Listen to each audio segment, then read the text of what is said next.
ইরানকে পরমাণু অস্ত্র বানাতে দেবে না আমেরিকা, হুঙ্কার ট্রাম্পের। মার্কিন আলোচনার প্রস্তাব কেন নাকচ করল ইরান? গাজা দখলে মার্কিন পরিকল্পনা ঠেকাতে একজোট ৫৭ মুসলিম দেশ, তারা কি পারবে আমেরিকাকে ঠেকাতে? শত্রু আমেরিকাকে দূরে ঠেলে আরেক শত্রু ভারতের দিকে বন্ধুত্বের হাত বাড়িয়েছে চীন, কেন এই কৌশল নিল বেইজিং?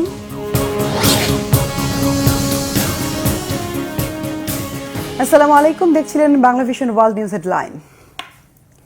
ফিলিস্তিন, গাজা ও ইউক্রেনের পর এবার ইরানের দিকে নজর গেল মার্কিন প্রেসিডেন্ট ডোনাল্ড ট্রাম্পের। কোনোভাবে ইরানকে পরমাণু অস্ত্র বানাতে দেয়া হবে না বলে সাফ জানিয়ে দিয়েছেন প্রেসিডেন্ট ট্রাম্প। দিয়েছেন আলোচনার প্রস্তাবও, তবে যত চাপই আসুক পরমাণু ইস্যুতে আলোচনার প্রস্তাবনা নাকচ করে দিয়েছে ইরান। পাল্টাপাল্টি এমন কথার লড়াই শেষ পর্যন্ত মাঠে গড়ালে ভয়াবহ হয়ে উঠতে পারে পরিস্থিতি। হাফিজুল ইসলামের ডেস্ক রিপোর্টে বিস্তারিত।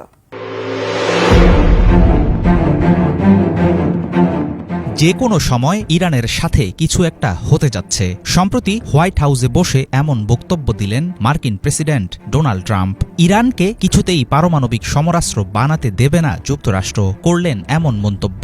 গত ৬ মার্চ ইরানের পরমাণু কর্মসূচি নিয়ে আলোচনার জন্য খামেনির কাছে চিঠি পাঠানোর দাবিও করেন তিনি। অবশ্য এমন কোনো চিঠি পায়নি বলে জানিয়েছে যুক্তরাষ্ট্রে অবস্থিত ইরানি দূতাবাসের এক মুখপাত্র।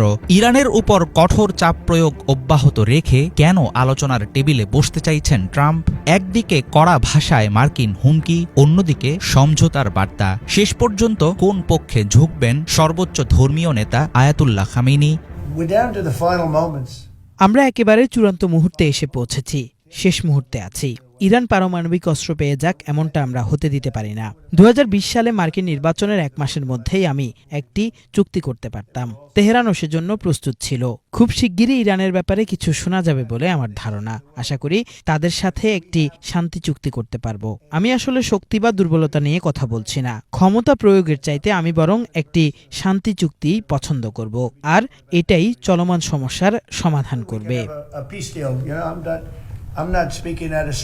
দ্বিতীয় মেয়াদে যুক্তরাষ্ট্রের ক্ষমতায় এসে ইরানকে রীতিমতো কোণঠাসা করার পায়তারা করছেন ডোনাল্ড ট্রাম্প। চারদিক থেকে চেপে ধরেও তেহরানকে বশে আনতে ব্যর্থ হয়ে এখন তিনি কষছেন নতুন পায়তারা। কিন্তু পরমাণু কর্মসূচি থেকে পিছু হটার বদলে স্পষ্ট ভাষায় ইরানের শীর্ষ নেতারা বারবার বলে আসছেন ইরান কখনো আত্মসমর্পণ করবে না। যুদ্ধের ময়দান নয়, ইরান যুক্তরাষ্ট্রের মধ্যকার ক্রমবর্ধমান উত্তেজনার সমাধান খুঁজতে হবে কূটনীতির টেবিলে। সম্প্রতি এমন মন্তব্য করেছেন কাতারের প্রধানমন্ত্রী। মধ্যপ্রাচ্যে কিছু ঘটলে মার্কিন স্বার্থও নিরাপদ থাকবে না। আরব নেতার কণ্ঠে শোনা গেল সাবধানী সুর। কোন দেশ আক্রমণের শিকার হয়ে চুপ থাকবে এমনটা কি আমরা আশা করতে পারি? অবশ্যই এর প্রতিক্রিয়া হবে। সেই প্রতিক্রিয়া ও প্রতিশোধ কোথায় ঘটবে? এখান থেকে কি হাজার হাজার মাইল দূরে? মোটেও না। এসব ঘটনা এই অঞ্চলেই ঘটবে। এখানকার প্রতিটি দেশ এমন ধরনের পাল্টাপাল্টি পদক্ষেপ নিয়ে উদ্বিগ্ন, কারণ বিষয়টি আমাদের নিরাপত্তার উপর মারাত্মক প্রভাব ফেলবে। এই অঞ্চলে কোনো ধরনের সামরিক পদক্ষেপ কাতার সমর্থন করে না, করবেও না। মার্কিন যুক্তরাষ্ট্র ও ইরানের মধ্যে কূটনৈতিক কোনো মীমাংসা হওয়ার আগ পর্যন্ত আমরা হাল ছাড়ছি না। ওয়াশিংটনের কঠোর নিষেধাজ্ঞায় থেকে কোনোরকম আলোচনার সম্ভাবনা বারবার উড়িয়ে দিয়েছেন ইরানি পররাষ্ট্রমন্ত্রী আব্বাস আরাগচি। বিরোধী পক্ষের মুখে এক আর কাজে অন্য বরাবরই এমন নীতির সমালোচনা করে আসছে তেহরান। ইরানের পরমাণু কর্মসূচির বিকাশ ও সামরিক শক্তি বৃদ্ধির ক্রমবর্ধমান উন্নতি নিয়ে সবসময়ই ভয়ে আছে পশ্চিমা শিবির। ট্রাম্পের সাম্প্রতিক হুমকি ও মার্কিন প্রশাসনের সমঝোতার ইঙ্গিত থেকে বিশ্লেষকদের ধারণা ইরানকে নিয়ে হয়তো সত্যিকার অর্থেই বিপদে আছে যুক্তরাষ্ট্র। তেহরান যদি পূর্ণাঙ্গ পারমাণবিক অস্ত্র তৈরি করে ফেলে আমেরিকা ও ইসরায়েলের জন্য সেটা হবে ভয়াবহ মাথাব্যথার কারণ। হাফিজুল ইসলাম, বাংলা ভিশন।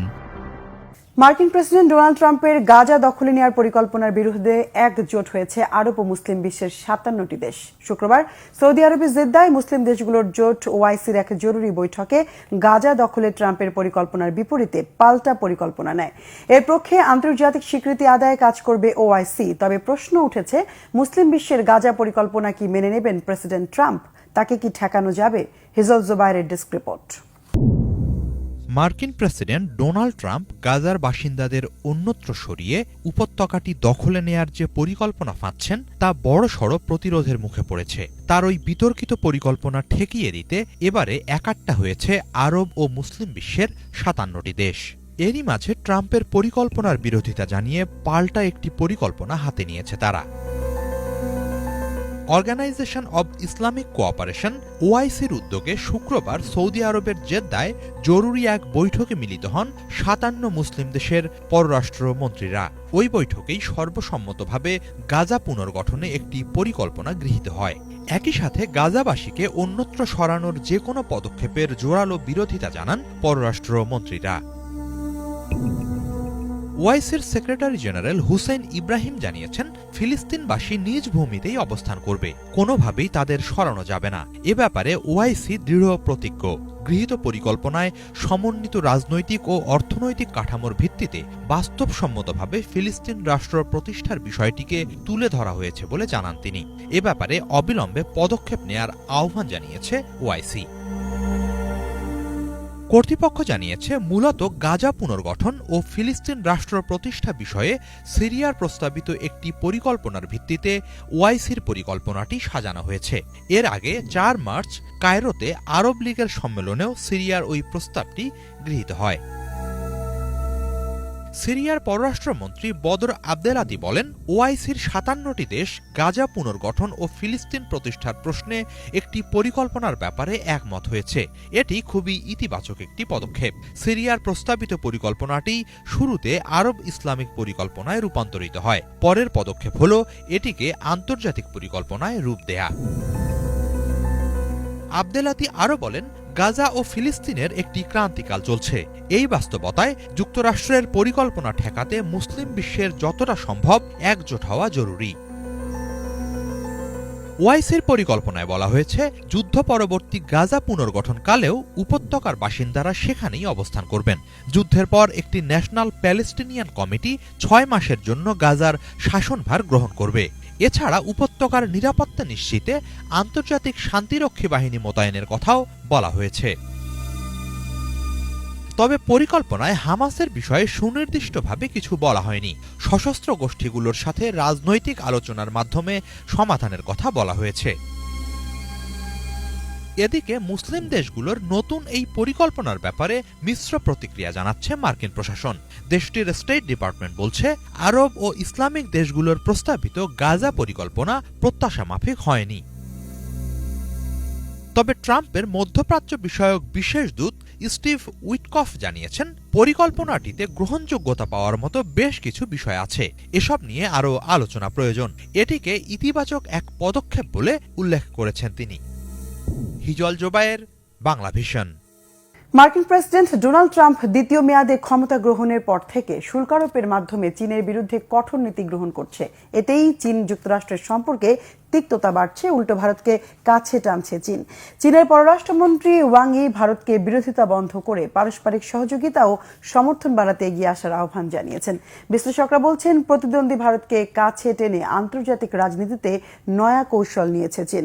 শহীদ আরাফাতের ডেস্ক রিপোর্ট। ডোনাল্ড ট্রাম্পের শুল্ক আরোপের ঘটনাকে কেন্দ্র করে যুক্তরাষ্ট্র ও চীনের মধ্যে যখন নতুন করে দূরত্ব বাড়ছে, তখন আরেক প্রতিদ্বন্দ্বী ভারতের প্রতি দৃষ্টি পরিবর্তন করে কাছে টানছে চীন। তবে কি চীন ভারতের বহু বছরের সীমান্ত সংঘাতের অবসান ঘটছে? প্রতিবেশী দেশের সাথে বন্ধুত্ব বাড়িয়ে যুক্তরাষ্ট্রকে মোকাবেলা করার নতুন কৌশল নিচ্ছে চীন।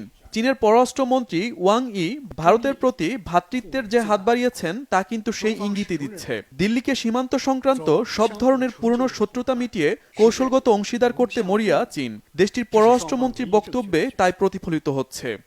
চীন এবং ভারত দুই বৃহৎ প্রতিবেশী। চীন সবসময় বিশ্বাস করে দুটি রাষ্ট্রের সম্পর্ক এমন হওয়া উচিত যাতে একে অন্যের সাফল্যে অবদান রাখতে পারে। আমাদের অন্যতম লক্ষ্য হওয়া উচিত অর্থনৈতিক এবং জাতীয় উন্নয়নে কাজ করা। আমরা একে অপরের প্রতিদ্বন্দ্বিতা না করে পারস্পরিক সহযোগিতা ও সমর্থনের মাধ্যমে এগিয়ে যেতে পারি। এটি দুটি দেশের মানুষের কল্যাণে প্রধান লক্ষ্য হতে পারে। চীনের পররাষ্ট্রমন্ত্রী মনে করেন, দ্বিপাক্ষিক সম্পর্ক উন্নয়নে কখনোই সীমান্ত বড় সমস্যা হতে পারে না। কিছু বিষয়ে মতপার্থক্য থাকতেই পারে, সেটিকে সামগ্রিক সম্পর্কের উপর প্রভাব ফেলতে দেওয়া উচিত না। আমরা প্রাচীন দুই সভ্যতার দেশ। সীমান্ত অঞ্চলে শান্তি ও স্থিতিশীলতা বজায় রাখতে আমাদের মধ্যে পর্যাপ্ত সক্ষমতা রয়েছে। আমরা সীমান্ত সমস্যা কাটিয়ে উঠতে একটি ন্যায্য ও যুক্তিসঙ্গত সমাধানের পথ বের করতে পারি। আমি মনে করি দ্বিপাক্ষিক সম্পর্ককে কখনোই সীমান্ত সমস্যা দিয়ে বিবেচনা করা উচিত না। ভারতকে কৌশলগত অংশীদার হিসেবে দেখতে চায় চীন। পররাষ্ট্রমন্ত্রীর বক্তব্যে বিষয়টি স্পষ্ট হয়েছে। তবে চীনের এই আহ্বানের পর ভারতের পক্ষ থেকে আনুষ্ঠানিক কোনো প্রতিক্রিয়া আসেনি। বিশ্লেষকরা বলছেন, সীমান্ত সমস্যা কাটিয়ে উঠতে পারলে দুই দেশের মধ্যে বন্ধুত্বের এটি অন্যতম উদ্যোগ হতে পারে। Shahid Arafat, Bangla Vision, news desk. দাদিকে সাথে নিয়ে মায়ের হত্যার বিচার ও নারীদের বিরুদ্ধে সহিংসতা বন্ধের দাবিতে প্রতিবাদ করছেন মেক্সিকোর এক তরুণী। সম্প্রতি সে মেক্সিকো সিটির ফিউচারামা কালচারাল সেন্টারে একটি প্রদর্শনী আয়োজন করেন। সেখানে মায়ের স্মৃতি সংবলিত বিভিন্ন বস্তু প্রদর্শন করে সে নারীদের প্রতি সহিংসতা বন্ধ ও মায়ের হত্যার ন্যায় বিচারের দাবি জানান। এদিকে জাতিসংঘের এক অনুষ্ঠানে নারী অধিকার আক্রমণের মুখে রয়েছে বলে মন্তব্য করেছেন জাতিসংঘের মহাসচিব অ্যান্তোনিও গুতেরেস। বিস্তারিত ডেস্ক রিপোর্টে। জেড গার্সিয়া যখন 1 বছর বয়সী তখন তার মা লিলিয়া আলেহান্দ্রা গার্সিয়াকে হত্যা করা হয়। 1990 ও 2000 সালের শুরুর দিকে মেক্সিকোর সিউদাদ হুয়ারেজ নামক সীমান্ত শহরে 17 বছর বয়সে লিলিয়া আলেহান্দ্রা গার্সিয়া খুন হন। এই শহরটি নারীদের হত্যার জন্য অনেকদিন ধরেই ভয়ানকভাবে পরিচিত। জেড গার্সিয়ার এখন 24 বছর বয়স। সম্প্রতি সে তার মায়ের স্মৃতির সাথে সম্পর্কিত নানা জিনিস একত্রিত করছে। মায়ের বন্ধু ও শিক্ষকদের সাথে আলাপ করে তার ছবি ও ব্যক্তিগত বিভিন্ন আইটেম সংগ্রহ করছে। মায়ের এসব জিনিসপত্র দিয়ে মেক্সিকো সিটির ফিউচারামা কালচারাল সেন্টারে একটি প্রদর্শনীর আয়োজন করে গার্সিয়া। রয়টার্সকে গার্সিয়া বলেন, তার মা মারা যাওয়ার আগে তিনি কেমন ছিলেন, তিনি কি চেয়েছিলেন, তার লক্ষ্য কি ছিল এবং তার পরিকল্পনা কি ছিল, এসব জানার আগ্রহ থেকেই এই প্রকল্পটি শুরু হয়েছে। গার্সিয়া বলেন, নারীদের উপর সহিংসতা বন্ধের দাবিতে সে তার দাদির সাথে মেক্সিকো জুড়ে প্রতিবাদ এবং ধর্মঘটে অংশগ্রহণ করে বড় হয়েছেন। মেক্সিকোতে তার মা এবং হত্যার শিকার অন্যান্য নারীদের জন্য ন্যায়ের দাবি তুলতে গিয়ে তাকে যে যন্ত্রণার সম্মুখীন হতে হয়েছে তা বর্ণনা করতে গিয়ে গার্সিয়া জানায়, সে কখনো তার কিশোর বয়স উপভোগ করার সুযোগ পাননি। এই বছর পরিবারটি কস্টারিকার আন্তঃ আমেরিকান মানবাধিকার আদালতে মেক্সিকো সরকারের বিরুদ্ধে লিলিয়ার হত্যার তদন্তে অবহেলা ও অদক্ষতার অভিযোগে একটি মামলা দায়ের করবে। আন্তঃ আমেরিকান মানবাধিকার কমিশনের একটি প্রতিবেদনে বলা হয়েছে, মেক্সিকো সরকার ব্যক্তি স্বাধীনতা, শিশুদের অধিকার ও সমতার অধিকার লঙ্ঘনের জন্য দায়ী। তারা অত্যাচার ও যৌন সহিংসতা রোধে কার্যকর পদক্ষেপ গ্রহণে ব্যর্থ হয়েছে। জাতিসংঘের তথ্য অনুযায়ী মেক্সিকোতে প্রতিদিন প্রায় 9 থেকে 10 জন নারী হত্যার শিকার হন। এদিকে গত শুক্রবার জাতিসংঘের এক অনুষ্ঠানে নারী অধিকার আক্রমণের মুখে এবং তা প্রতিরোধ করা উচিত বলে মন্তব্য করেছেন জাতিসংঘের মহাসচিব অ্যান্তোনিও গুতেরেস। তিনি সতর্ক করে বলেন, বিশ্বকে এভাবে অগ্রগতির বিপরীত দিকে ঠেলে দিতে দেওয়া যাবে না। আন্তর্জাতিক নারী দিবসের প্রাক্কালে গুতেরেস আরও মন্তব্য করেন, নারীদের বিরুদ্ধে শতাব্দী জুড়ে চলা বৈষম্য এখন নতুন ধরনের হুমকির মাধ্যমে আরও তীব্র হচ্ছে। গুতেরেস বলেন, ডিজিটাল টুলস অনেক সম্ভাবনা নিয়ে আসলেও তা প্রায়ই নারীদের কণ্ঠস্বর স্তব্ধ করে দেয়, পক্ষপাতিত্ব বাড়ায় ও হয়রানির দিকে নিয়ে যায়। নারীদের শরীর রাজনৈতিক যুদ্ধক্ষেত্রে পরিণত হয়েছে। অনলাইন সহিংসতা বাস্তব জীবনের সহিংসতার সাথে ক্রমাগত বৃদ্ধি পাচ্ছে। সমান অধিকার প্রতিষ্ঠিত করার পরিবর্তে তারা উগ্রতা ও নারী বিদ্বেষের আধিক্য দেখছেন। তিনি বিশ্ববাসীকে পাল্টা লড়াইয়ের আহ্বান জানিয়ে বলেন, লিঙ্গ সমতা শুধুমাত্র ন্যায় বিচারের প্রশ্ন নয়। তারা কখনই এমন একটি পৃথিবী মেনে নেবেন না যেখানে নারীরা ভয়ে জীবন কাটায়, যেখানে নারীদের নিরাপত্তা অধিকার না হয়ে বরং একটি বিশেষ সুবিধা হিসেবে বিবেচিত হয়। গুতেরেসের বক্তব্য অনুসরণ করে জাতিসংঘের নারী সংস্থার নির্বাহী পরিচালক সীমা বাহস বলেন, এই বছরের মতো লিঙ্গ সমতার আহ্বান কখনো এত জরুরি ছিল না। তাদের পথের বাধাও এত স্পষ্ট ছিল না, তবে তাদের সংকল্প আগের চেয়ে আরও দৃঢ় ও অটল। অনুষ্ঠানে উপস্থিত ছিলেন বিশ্ব চ্যাম্পিয়ন জিমনেস্ট ও অ্যালি রাইসম্যান তার বক্তব্যে বলেন, বছরের এই দিনে সকল নারীদের উপর সহিংসতা সম্পূর্ণভাবে নির্মূল করতে তাদের কাজ করতে হবে। আন্তর্জাতিক নারী দিবস নারীদের অর্জন উদযাপন ও তাদের অধিকারের উন্নতি সাধনের জন্য নিবেদিত একটি দিন। এটি 20 শতকের প্রথম দিকে মার্কিন যুক্তরাষ্ট্রের সমাজতান্ত্রিক ও শ্রমিক আন্দোলন থেকে উদ্ভূত হয়, বিশেষ করে যখন নারীরা উন্নত কর্মপরিস্থিতি ও ভোট দেওয়ার অধিকার অর্জনের জন্য সংগ্রাম করছিলেন। ইফাত জাহান, বাংলা ভিশন।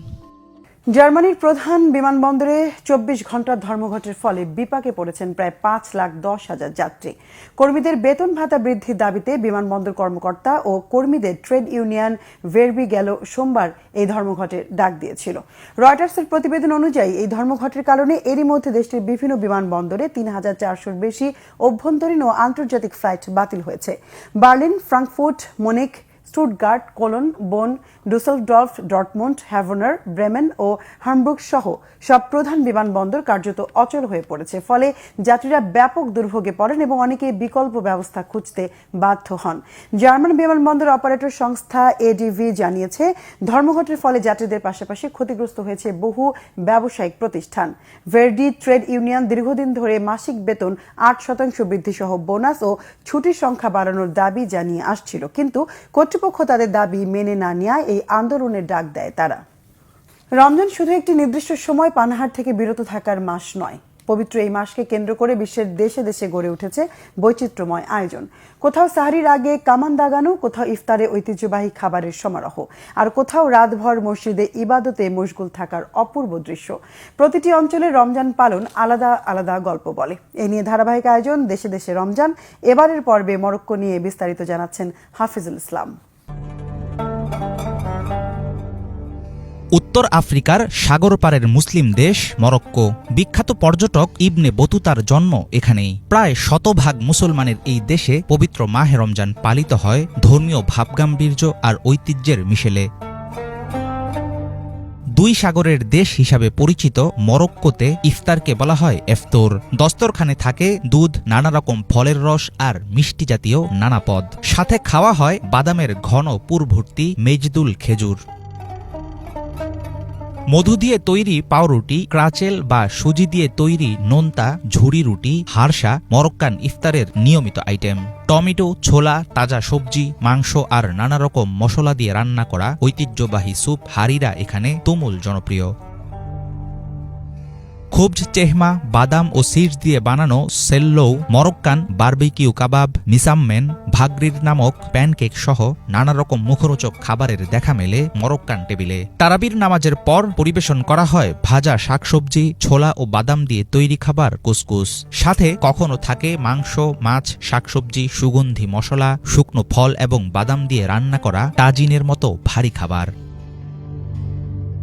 রমজানের আরেকটি জনপ্রিয় আইটেম চেবাকিয়া। দেখতে অনেকটা গোলাপের মতো। তেলে ভাজা খাবারটিতে দেয়া হয় মধু ও তিল। 3 কোণা আকারের ব্রিওয়াত মরক্কানদের আরেক প্রিয় খাবার। রমজানের শুক্রবারগুলোতে পারিবারিক বাসভবনে একসাথে সবাই ইফতার করেন। লাইলাতুল কদরে আয়োজন করা হয় ঘোড়ার প্যারেড। জিব্রাল্টার প্রণালীর ওপারে অবস্থিত ভেজটুপি ও কাসাব্লাঙ্কার দেশ মরক্কো। প্রকৃতি ও ইতিহাসের অবারিত দানে ধন্য দেশটির আছে স্বর্ণোজ্জ্বল ইতিহাস। সময়ের সাথে অনেক কিছু বদলে গেলেও পবিত্র মাহে রমজান এখানে পালিত হয় তার নিজস্ব মহিমায়। হাফিজুল ইসলাম, বাংলা ভিশন। পার্শ্ববর্তী দেশ ভারতের ভোপালে দাঁড়িয়ে আছে এক অপূর্ব স্থাপত্য নিদর্শন, যা ইসলামী ঐতিহ্য ও সংস্কৃতির এক মহিমান্বিত প্রতীক, তাজুল মসজিদ। ভারতের অন্যতম বৃহত্তম এই মসজিদ শুধু প্রার্থনার স্থান নয়, এটি বহন করে ঐতিহাসিক, ধর্মীয় এবং স্থাপত্য শৈলীর এক অনন্য সৌন্দর্য। 19 শতকে নবাব শাহজাহান বেগমের উদ্যোগে নির্মিত হলেও এর কাজ শেষ হয় 1970-এর দশকে। পবিত্র রমজানের বিশেষ আয়োজন দেশে দেশে মসজিদের আজকের পর্বে থাকছে ভোপালের তাজুল মসজিদ। তাজ উল মসজিদ ভারতের ভোপালে অবস্থিত ইসলামিক স্থাপত্য এবং সংস্কৃতির ঐতিহ্যের একটি মহিমান্বিত প্রমাণ। তাজুল মসজিদকে বাংলায় অনুবাদ করলে দাঁড়ায় মসজিদের মুকুট।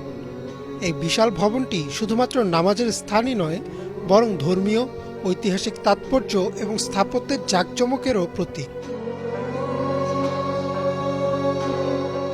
19 শতকের শেষের দিকে ভোপালের নবাব শাহজাহান বেগমের শাসনামলে নির্মিত তাজুল মসজিদ এশিয়ার বৃহত্তম মসজিদগুলির মধ্যে একটি। যদিও এর নির্মাণ বাধাগ্রস্ত হয়েছিল এবং পরে 70-এর দশকে এর নির্মাণ কাজ শেষ হয়েছিল। তাজুল মসজিদের কাছে আসার সাথে সাথে সুউচ্চ মিনার এবং সুন্দর নকশা করা গম্বুজ নজর কাড়বে আপনার। মার্বেলের গম্বুজগুলি মুঘল যুগকে স্মরণ করিয়ে দেয়। সূক্ষ্ম কারুকার্য, ফুলের মোটিফ এবং দেয়াল ও ছাদকে অলঙ্কৃত করা হয়েছে পবিত্র কোরআনের শিলালিপি দিয়ে। ভেতরে প্রবেশ করলেই দেখা যাবে মার্জিত খিলান এবং স্তম্ভ দ্বারা সজ্জিত একটি সুবিশাল নামাজ ঘর, যা এক অপরূপ শান্তির অনুভূতি জাগায়। খিলানযুক্ত করিডোর দ্বারা বেষ্টিত কেন্দ্রীয় প্রাঙ্গণটিতে নামাজ পড়তে আসা মুসল্লিদের যথেষ্ট জায়গা দিতে পারে। মসজিদের সবচেয়ে আকর্ষণীয় বৈশিষ্ট্যগুলির মধ্যে একটি হলো এর কেন্দ্রীয় গম্বুজ, যা 18 মিটারেরও বেশি ব্যাস দ্বারা বিস্তৃত এবং চমৎকার মার্বেল খোদাই এবং জ্যামিতিক নকশা দ্বারা সজ্জিত। দিনের বেলায় সূর্যের আলো যখন কাচের দেয়াল ভেদ করে ভেতরে প্রবেশ করে তখন এক অন্যরকম আলো আঁধারির আবহ সৃষ্টি করে। তাজুল মসজিদের স্থাপত্য মহিমার বাইরেও ভোপালের মানুষের জন্য গভীর সাংস্কৃতিক ও ঐতিহাসিক তাৎপর্য বহন করে। এটি ইসলামিক শিক্ষা এবং আধ্যাত্মিক জ্ঞানার্জনের কেন্দ্র হিসেবেও কাজ করে। বিভিন্ন ধর্মীয় অনুষ্ঠান ও শিক্ষামূলক অনুষ্ঠান এর আশেপাশের মানুষের মধ্যে ঐক্য ও সংহতি বৃদ্ধি করে। তাজুল মসজিদ পরিদর্শন কেবল স্থাপত্য অন্বেষণের যাত্রা নয়, বরং ইসলামী সংস্কৃতি ও ঐতিহ্যে সমৃদ্ধ ইতিহাসে নিজেকে নিমজ্জিত করারও একটি সুযোগ। এর বিস্ময়কর স্থাপত্য দ্বারা আকৃষ্ট হোক বা এর নির্মল পরিবেশে সান্ত্বনার খোঁজে হোক, তাজুল মসজিদ ভোপালের হৃদয়ে ভক্তি, সহনশীলতা এবং সাংস্কৃতিক গর্বের চিরন্তন প্রতীক হিসেবে দাঁড়িয়ে আছে। ইমরান মাহমুদ, বাংলা ভিশন। দর্শক, এই ছিল আজকের মতো, সাথে থাকায় ধন্যবাদ।